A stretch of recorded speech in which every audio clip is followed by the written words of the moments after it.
Hello everybody, welcome to today's YouTube video. Today we're going over a tournament game, which is my first tournament game out of 3, which I played yesterday. So yeah, first game I have white, which is quite nice. And guess what? We're going to try and play the Jabalalan, because that's my opening. That's what I do. So yeah, he plays knight f6, and I play knight c3. I like to play this move order so I don't get any weird shenanigans with like c5, I don't know. But my opponent plays c5 anyways. This is called the reverse Chigorin defense. Technically, it's not sound because I have d5. I choose d6, c5 because I thought I remembered a line from Chessable, but I did not. Because yeah, knight a4. This was an older line that was from Hans Niemann's free Jabalalan course, and I completely like messed it up. This isn't that opening at all. Yeah, knight a4 is terrible. You're supposed to play in the center here, and yeah, I was not happy with the opening. Like immediately, especially after e3, like immediately after I played e3, I was like upset because I'm like, what am I doing? I'm already worse out of the opening, which is true. I'm already significantly worse. Not significantly, but I'm definitely worse. Knight takes, and I go like to c3 because I want to. I want to keep pieces on the board, which is actually not very good since my opponent's more developed, so I should actually be trading pieces. So yeah, I developed my other knight, and I'm just trying to develop quick here, get castled, and go on from there. Nothing too spectacular about the opening other than I just played it pretty terribly. Yeah, my opponent moves his bishop again right after he moved it like 2 moves ago, literally. Bishop e7, and then 1 move later after castles he moves it. Like, why don't just play it there in the first place? I don't know, but it was inaccurate. I play h3, just playing normal improving moves, not really going for anything here. I know I'm cramped, I know I'm worse here, so I'm going to have to try and make my opponent prove it, and that's how I'm going to get my advantage. He plays b6, I play b3, because my bishop is not doing anything over here, so may as well put it on a good diagonal over here, which is the right choice. Opponent plays rook c8, and I play rook to e1. This is inaccurate, and you'll see why later on. It's not quite obvious right now, but yeah. So yeah, my opponent plays knight to e4, which I immediately didn't think was a good move. And I did knight takes e4, knight takes, and I played queen at d4. Now obviously I'm threatened mate in 1, so don't blunder mate in 1. I know he's not going to, he's a good player. And yeah, he plays f6, which is the best move, but I mean, it is weakening. It's the best move, but it's weakening, so I'll call it a win for now. And I follow up with c4. Just a principled move. I'm opening up my bishop. I have the bishop pair, trying to open up the position in my advantage. Of course, I'm also opening up his bishop, which is fair. Like, I'm opening up his bishop, but my bishop is going to be doing more, in my opinion, in the long run than his bishop is going to be doing over here. So yeah, my opponent plays bishop to c5. I go back to d1, and then he plays bishop b4, which is why this is slightly inaccurate, because this rook has 1 square to go to. Rook to f1, and my opponent plays bishop to c3, and I play queen c2. Notice I've been playing like literally the best moves for the past 5 moves. I finally have equalized. Like I equalized out of the opening, and we're chilling. We're chilling. I'm actually slightly better here, which is nice.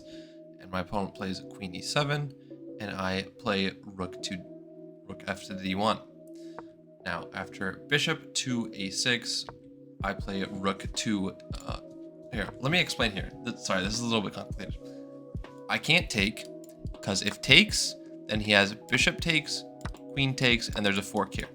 So I can't do that. So that's why I didn't take the pawn. The reason why I played rook d4 now is because he can't take this pawn, because then his knight hangs. Yeah, I'm not particularly threatening anything right now, because if I take, I mean, I open up his bishop and we just get traded, and it's probably not that good for me. But rook d4 is a nice tactical move, stopping everything it wants. So he plays bishop b7, adding more protection onto the knight, so maybe he can take now. But I take on d5 now. Now that his bishop isn't on this diagonal anymore, so I can just take without worrying too much. I didn't think bishop takes was the best, but I mean, computer does. I still don't really think it's the best. I think the pawn is good in the center. Yeah, I play at rook c1, and my opponent plays knight 2d6. And let me just say something. Like in this position, when I was calculating, my opponent was making suspicious noises. Like, what the heck was that? I mean, I don't know if Hans Niemann like influenced this guy, but geez, it was making it hard to calculate, man. I was trying to focus and I'm just hearing him make some really sus noises, man. Like, I'm trying to calculate. I can't be having that. So I'm like trying to cover my ears. I'm like, what's going on, dude? But oh man, it was so distracting. So yeah, I play rook c1, good move. He plays knight d6. I just want to point out it's the best move. Now in this position, I play rook d1. It may look a bit awkward, but I did just play rook c1, and now I played rook d1. But this is actually really good pressure on this now. His bishop's pinned to his knight now, which is why I played rook d1. The knight on that square is actually worse. So I can create this nice pin, maybe create some sacrifice opportunities later on.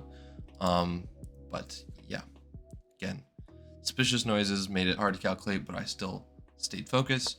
And in this position, my opponent played at queen b7. And this is all I have left in notation. My opponent was playing much faster than me. I was playing well, of course, but it was a tough position, so I had to take time. It was an easier position to play out of the opening for my opponent, so he could just make moves quicker because it's just more natural to play a better position. Yeah, I went on to lose on time. I had a better position, but there's only so much I can do in a rapid game when I'm that far down in time. I was down like 10 minutes, which is not a great position to be in, especially when you're not completely winning.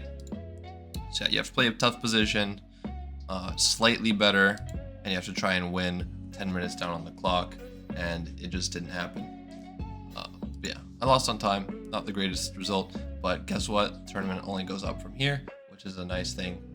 So yeah, on to the game review, which is actually really good. Like, it's surprisingly good. If you look at the graph, it's basically a flat line the entire way, with like white gaining advantage slightly. Yeah, I had an accuracy of 91.7, and my opponent had an accuracy of 91.6. But I'm sure if like the full game was down in notation, then my opponent would again have more accuracy than me, and I would have a slightly lower accuracy. Since of course I made mistakes. All right, estimated rating. We both had an estimated rating of 2350, which is pretty good. Yeah, nothing too much to say here. We essentially played the same strength, but we also played like above our actual rating, which is good. But yeah, I don't think my opponent was cheating, just to clarify. It was just really kind of funny. I wanted to point it out, maybe for clickbait, of course, but it was making it really hard to calculate, and it was just kind of distracting. But yeah, thanks for watching today's video. Don't forget to leave a comment down below, like and subscribe, and as always, I will see you in tomorrow's video.